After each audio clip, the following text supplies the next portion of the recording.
मां महामाया माई की, मां महामाया माई की,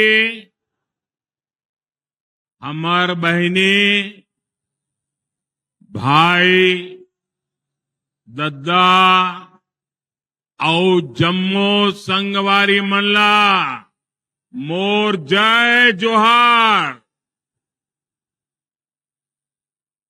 भाजपा ने जब मुझे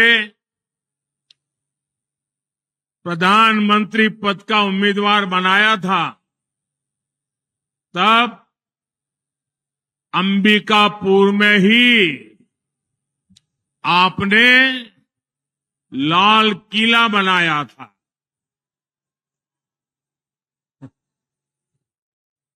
और जो कांग्रेस का इकोसिस्टम है, आए दिन मोदी पर हमला करने के लिए जगह ढूंढते रहते हैं।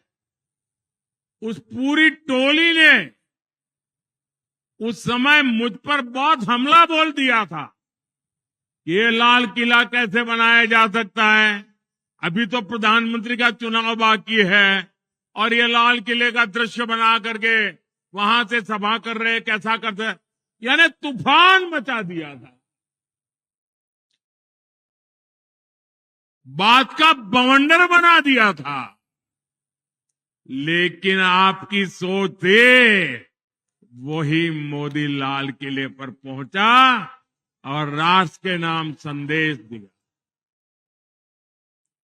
और आज अंबिकापुर ये क्षेत्र फिर वही आशीर्वाद दे रहा है।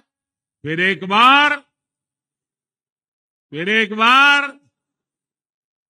बार साथियों, कुछ महीने पहले मैंने आपसे छत्तीसगढ़ से कांग्रेस का भ्रष्टाचारी पंजा हटाने के लिए आशीर्वाद मांगा था। आपने मेरी बात का मान रखा और इस भ्रष्टाचारी पंजे को साफ कर दिया। और आज देखिए, आप सबके आशीर्वाद से सरगुजा की संतान, आदिवासी समाज की संतान आज छत्तीसगढ़ का मुख्यमंत्री के रूप में छत्तीसगढ़ के सपनों को साकार कर रहा है।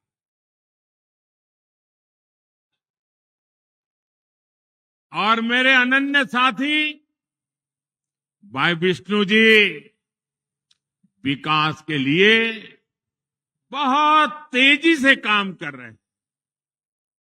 आप देखिए, अभी कोई ज्यादा समय नहीं हुआ है, बहुत कम समय हुआ है, लेकिन इन्होंने इतने कम समय में रॉकेट की गति से सरकार चलाई है। धान किसानों को दी गारंटी, पूरी कर दी। अब तेंदुपत्ता संग्राहकों को भी ज्यादा पैसा मिल रहा है। तेंदुपत्ता खरीद भी तेजी से हो रही है। यहाँ की माताओं बहनों को महतारी वंदन योजना से भी लाभ हुआ है। छत्तीसगढ़ में जिस तरह कांग्रेस के घोटालेबाजों पर एक्शन हो रहा है, ये पूरा देश देख रहा है। साथियों, मैं आज आपसे विकसित भारत, विकसित छत्तीसगढ़ के लिए आशीर्वाद मांगने के लिए आया।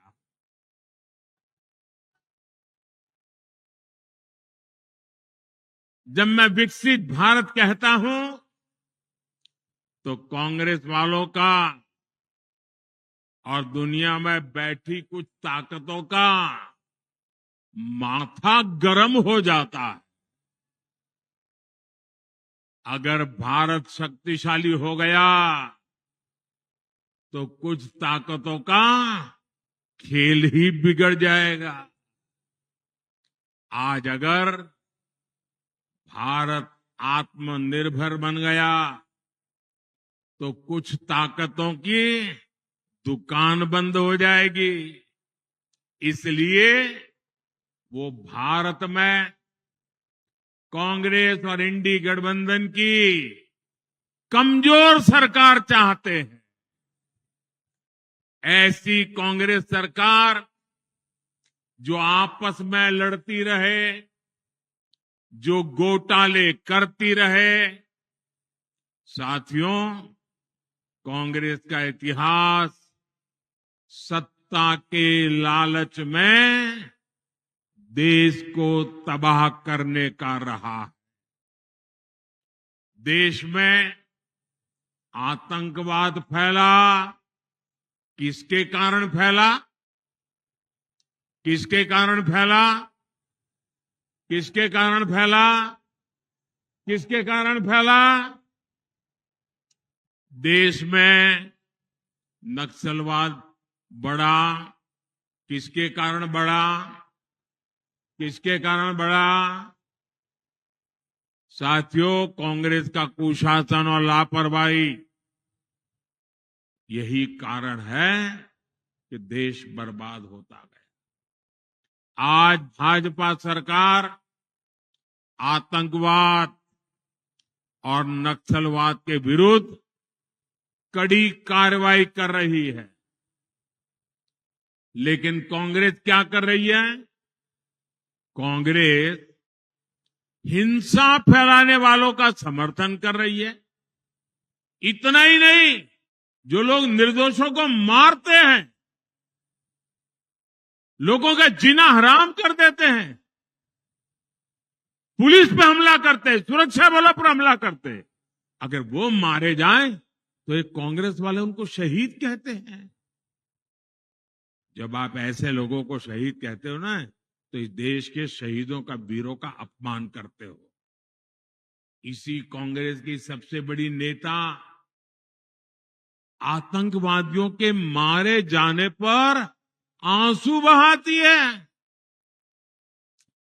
ऐसी ही करतूतों के कारण कांग्रेस देश का भरोसा खो चुकी है।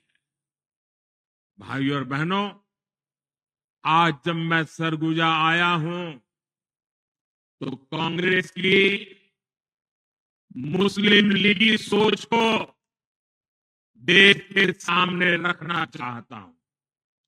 और जब उनका मैनिफेस्टो आया, उसी दिन मैंने कह दिया था, आज नहीं कह रहा हूं, उसी दिन कहा था कि कांग्रेस का मैनिफेस्टो पर मुस्लिम लीग की छाप है।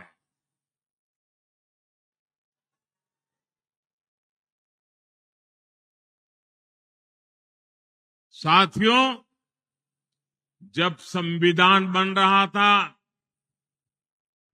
काफी चर्चा विचारणा के बाद देश के सभी बुद्धिमान लोगों के चिंतन मनन के बाद बाबा साहब आंबेडकर के नेतृत्व में ये तय किया गया था कि भारत में धर्म के आधार पर आरक्षण नहीं होगा। आरक्षण होगा तो मेरे दलित भाई बहनों के लिए होगा, मेरे आदिवासी भाई बहनों के लिए होगा, लेकिन धर्म के नाम पर आरक्षण नहीं होगा। लेकिन वोट बैंक की भूखी कांग्रेस ने कभी इन महापुरुषों की बातों की परवाह नहीं की, संविधान की पवित्रता की परवाह नहीं की, बाबा साहब आंबेडकर के शब्दों की परवाह नहीं की। कांग्रेस ने बरसों पहले आंध्र प्रदेश में धर्म के आधार पर आरक्षण देने का प्रयास किया था। फिर कांग्रेस ने इसको पूरे देश में लागू करने की योजना बनाई। इन लोगों ने धर्म के आधार पर 15% आरक्षण की बात कही और ये भी कहा कि एससी, एसटी, ओबीसी का जो कोटा है उसी में से कम करके, उसी में से चुरा करके ये धर्म के आधार पर कुछ लोगों को आरक्षण दिया जाए। 2009 के अपने घोषणा पत्र में कांग्रेस ने यही इरादा भी जताया।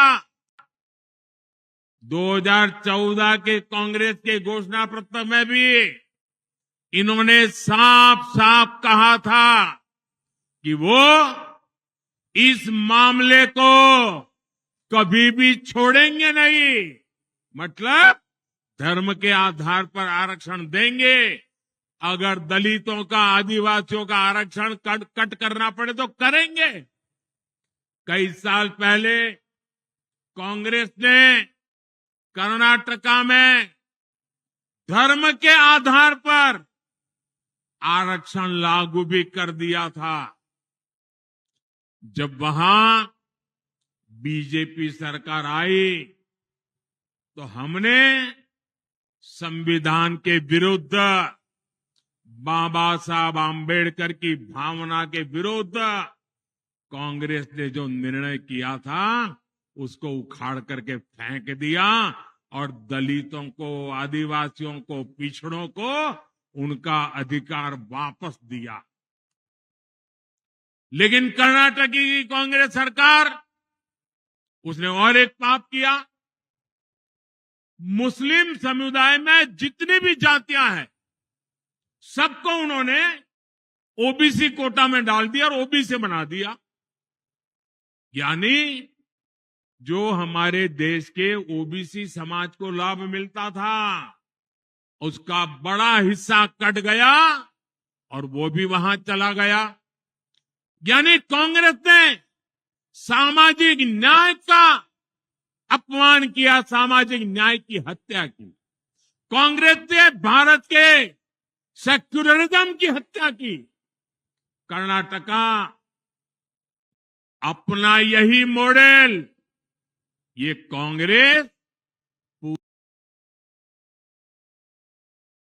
पूरे एससी, एसटी, ओबीसी का हक अपने वोट बैंक को देना चाहती है। भाई और बहनों, ये सिर्फ आपके आरक्षण को ही लूटना नहीं चाहते, उनके तो और बहुत कारनामे हैं। और इसलिए मेरे आदिवासी भाई बहनों को कहना चाहता हूं, मेरे दलित भाई बहनों को कहना चाहता हूं, मैं ओबीसी के भाई बहनों को कहना चाहता हूं, ये कांग्रेस के इरादे नेक नहीं है, संविधान के अनुरूप नहीं है, सामाजिक न्याय के अनुरूप नहीं है, भारत की बिन सांप्रदायिकता के अनुरूप नहीं है। अगर आपके आरक्षण की कोई रक्षा कर सकता है तो सिर्फ और सिर्फ भारतीय जनता पार्टी कर सकती है। और इसलिए आप भारतीय जनता पार्टी को भारी समर्थन दीजिए ताकि कांग्रेस की एक न चले, किसी राज्य में भी वो कोई हरकत न कर सके। इतनी ताकत आप मुझे दीजिए ताकि मैं आपकी रक्षा कर सकूं। साथियों, कांग्रेस की नजर सिर्फ आपके आरक्षण पर ही ऐसा नहीं है। कांग्रेस की नजर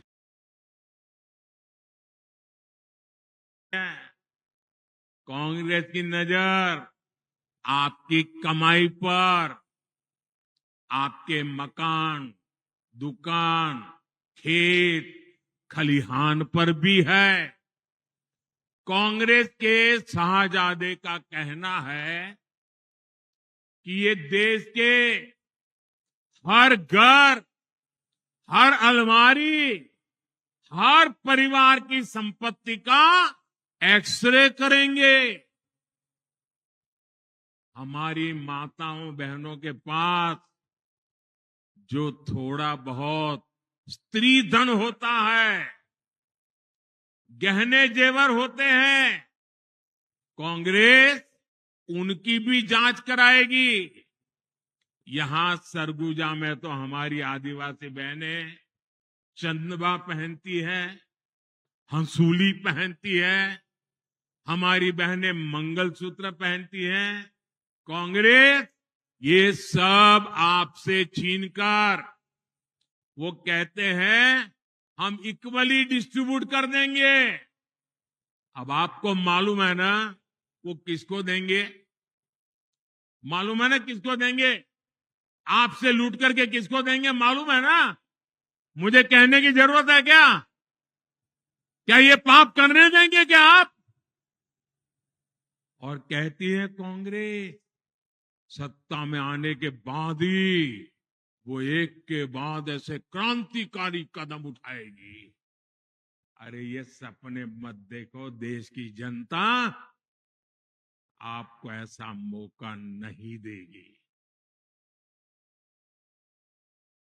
साथियों, कांग्रेस पार्टी के खतरनाक इरादे एक के बाद एक खुलकर सामने आ रहे।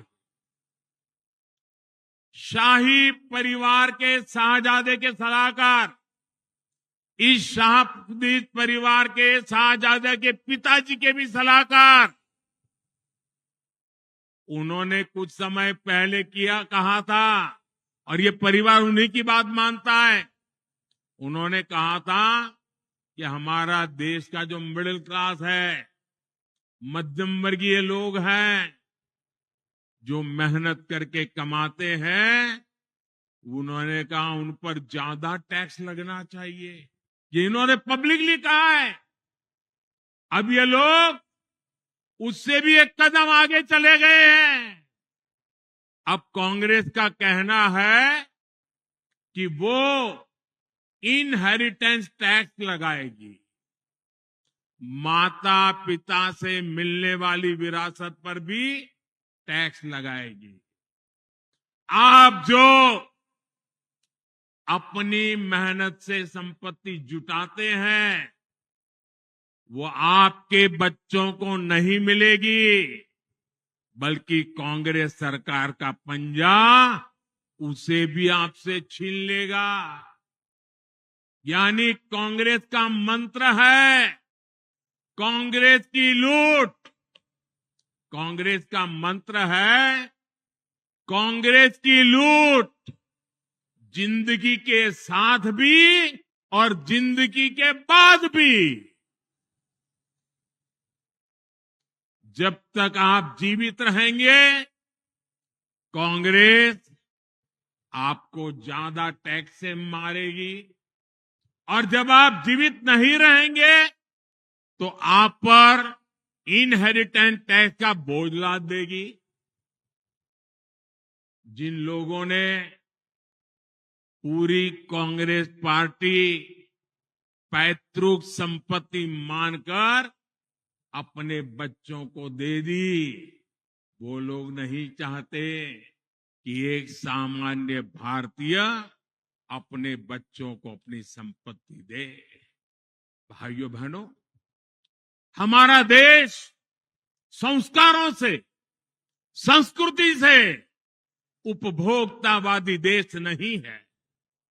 हम संचय करने में विश्वास करते हैं, संवर्धन करने में विश्वास करते हैं, संरक्षित करने में विश्वास करते हैं। आज अगर हमारी प्रकृति बची है, पर्यावरण बचा है, तो हमारे इन संस्कारों के कारण बचा है। हमारे यहां घर में बूढ़े माँ बाप होंगे, दादा दादी होंगे, उनके पास एक छोटा सा भी गहना होगा ना, अच्छी एक आध चीज होगी, तो संभाल करके रखेगी, खुद भी पहनेगी नहीं। क्यों? वो सोचती है मेरी पोती की जब शादी होगी तो मैं उसको दूंगी, मेरी नाती की जब शादी होगी तो मैं इसको दूंगी। यानी तीन पीढ़ी का सोच करके वो खुद अपना हक भी नहीं भोगती, वो बचा के रखती हैं ताकि अपने नाते नाती को भी दे सके। ये मेरे देश का स्वभाव है। मेरे देश के लोग कर्ज कर करके जिंदगी जीने के शौकीन लोग नहीं है। मेहनत करके जरूरत के हिसाब से खर्च करते हैं और बचाने के स्वभाव के हैं। ये भारत के मूलभूत चिंतन पर, भारत के मूलभूत संस्कार पर ये कांग्रेस पार्टी कड़ा प्रहार करने जा रही है। और उन्होंने कल ये बयान क्यों दिया है, इसका कारण है, एक तो ये सोच उनकी बहुत पुरानी है। आप पुरानी चीजें खोजोगे ना, और ये जो लोग फैक्ट चेक वाले जो है ना, मोदी की बाल की खाल उधेड़ने में लगे रहते हैं, जरा कांग्रेस की हर चीज देखिए, आपको हर चीज में ये बू आएगी। मोदी के बाल की खाल उधेड़ने में टाइम खराब मत करो। लेकिन मैं कहना चाहता हूं, ये कल तूफान इनके यहां क्यों मच गया, जब मैंने कहा कि अर्बन नक्सल, शहरी माओवादियों ने कांग्रेस पर कब्जा कर लिया है। तो उनको लगा कि कुछ अमेरिका को खुश करने के लिए भी कहना चाहिए। ये मोदी ने इतना बड़ा आरोप लगाया, तो बैलेंस करने के लिए वो उधर की तरफ मुड़ने का नाटक कर रहे हैं। लेकिन वो आपकी संपत्ति को लूटना चाहते हैं, आपके संतानों का हक आधी लूट लेना चाहते हैं। क्या आपको ये मंजूर है? ये आपको मंजूर है? जरा पूरी ताकत से बताइए, उनका कान पे सुनाई दे। ये मंजूर है? देश से चलने देगा? आपको लूटने देगा? आपके बच्चों की संपत्ति लूटने देगा? साथियों, जितने साल देश में कांग्रेस की सरकार रही, आपका हक का पैसा लूटा जाता रहा। लेकिन भाजपा सरकार आने के बाद अब आपके हक का पैसा आप लोगों पर खर्च हो रहा। इस पैसे से छत्तीसगढ़ के करीब 13 लाख परिवारों को पक्के घर मिले। इसी पैसे से यहां लाखों परिवारों को मुफ्त राशन मिल रहा। इसी पैसे से 5 लाख रुपए तक का मुफ्त इलाज मिल रहा। मोदी ने ये भी गारंटी दी है कि 4 जून के बाद छत्तीसगढ़ के हर परिवार में जो बुजुर्ग माता पिता है, जिनकी आयु 70 साल हो गई है, अब उनको मैं कहना चाहता हूं, आज अगर आप बीमार होते हैं तो आपके बेटे को खर्च करना पड़ता है, आपकी बेटी को खर्च करना पड़ता है। अगर 70 साल की उम्र हो गई है और आप बेटे पर बोझ नहीं बनना चाहते, तो ये मोदी आपका बेटा है। आपका इलाज मोदी करेगा, आपके इलाज का खर्च मोदी करेगा। सरगुजा के ही करीब 1 लाख किसानों के बैंक खाते में किसान निधि के 225 करोड़ रुपए जमा हो चुके हैं, और ये आगे भी होते रहेंगे। साथियों, यहां सरगुजा में करीब 400 बसाहट ऐसी हैं जहां पहाड़ी कोरवा परिवार रहते हैं। पंडो, माझी, मजवार जैसी अनेक अति पिछड़ी जनजातियां यहां रहती है। छत्तीसगढ़ और दूसरे राज्यों में भी रहती है। हमने पहली बार ऐसी सभी जनजातियों के लिए 24,000 करोड़ रुपए की पीएम जनमन योजना भी बनाई है। इस योजना के तहत पक्के घर, बिजली, पानी, शिक्षा, स्वास्थ्य, कौशल विकास, ऐसी सुविधाएं पिछड़ी जनजातियों के गांव तक पहुंचेगी। साथियों, 10 वर्षों में भांति भांति की चुनौतियों के बावजूद यहां रेल, सड़क, अस्पताल, मोबाइल टावर, ऐसे अनेक काम हुए हैं। यहां एयरपोर्ट की बरसों पुरानी मांग पूरी की गई है। आपने देखा है, अंबिकापुर से दिल्ली के ट्रेन चली तो कितनी सुविधा हुई है। साथियों, 10 साल में गरीब कल्याण, आदिवासी कल्याण के लिए हमने इतना कुछ किया। लेकिन ये तो सिर्फ ट्रेलर है, ट्रेलर। आने वाले 5 साल में बहुत कुछ करना है। सरगुजा तो स्वर्ग जा, यानी स्वर्ग की बेटी है। यहां प्राकृतिक सौंदर्य भी है, कला संस्कृति भी है, बड़े मंदिर भी है। हमें इस क्षेत्र को बहुत आगे लेकर जाना है और इसलिए आपको हर बूथ पर कमल खिलाना है। साथियों, 24 के इस चुनाव में आपका ये सेवक नरेंद्र मोदी को आपका आशीर्वाद चाहिए। मैं आपसे आशीर्वाद मांगने आया। आपको केवल एक सांसद ही नहीं चुनना, बल्कि देश का उज्जवल भविष्य चुनना है।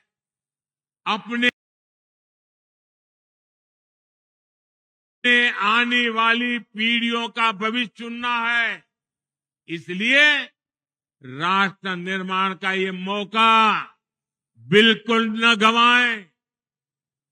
गर्मी हो, शादी ब्याह का अवसर हो, खेत में कोई काम निकला हो, रिश्तेदार के यहां जाने की जरूरत पड़ गई हो, इन सब के बावजूद भी मतदान के दिन कुछ समय ये आपके सेवक मोदी के लिए निकालिए। भारत के लोकतंत्र के निकालिए, भारत के उज्जवल भविष्य के लिए निकालिए, आपके बच्चों की गारंटी के लिए निकालिए और मतदान अवश्य करें। अपने बूथ में सारे रिकॉर्ड तोड़ने वाला मतदान हो, इसके लिए मैं आपसे प्रार्थना करता हूं। और मेरा आग्रह है, पहले मतदान फिर जलपान। हर बूथ में मतदान का उत्सव होना चाहिए, लोकतंत्र का उत्सव होना चाहिए। गाजे बाजे के साथ लोकतंत्र जिंदाबाद, लोकतंत्र जिंदाबाद करते करते मतदान करना चाहिए। और मैं आपको वादा करता हूं, भाइयों बहनों, मेरे लिए आपका एक एक वोट ये सिर्फ वोट नहीं है, मेरे लिए ईश्वर रूपी जनता जनार्दन का आशीर्वाद है। यह आशीर्वाद परमात्मा से कम नहीं है, यह आशीर्वाद ईश्वर से कम नहीं है। इसलिए भारतीय जनता पार्टी को दिया आपका एक एक वोट, कमल के फूल को दिया हुआ आपका एक एक वोट विकसित भारत बनाएगा और ये मोदी की गारंटी है। कमल के निशान पर आप बटन दबाएंगे, कमल के फूल पर आप वोट देंगे, तो वो सीधा वोट मोदी के खाते में जाएगा, वो वोट सीधा मोदी को मिलेगा। भाइयों और बहनों, 7 मई को चिंतामणि महाराज जी को भारी मतों से जिताना है। मेरा एक और आग्रह है, आप घर घर जाइएगा और कहिएगा, मोदी जी ने जो हार कहा है, कहेंगे। मेरे साथ बोलिए, भारत माता की, भारत माता की, भारत माता की। बहुत बहुत धन्यवाद।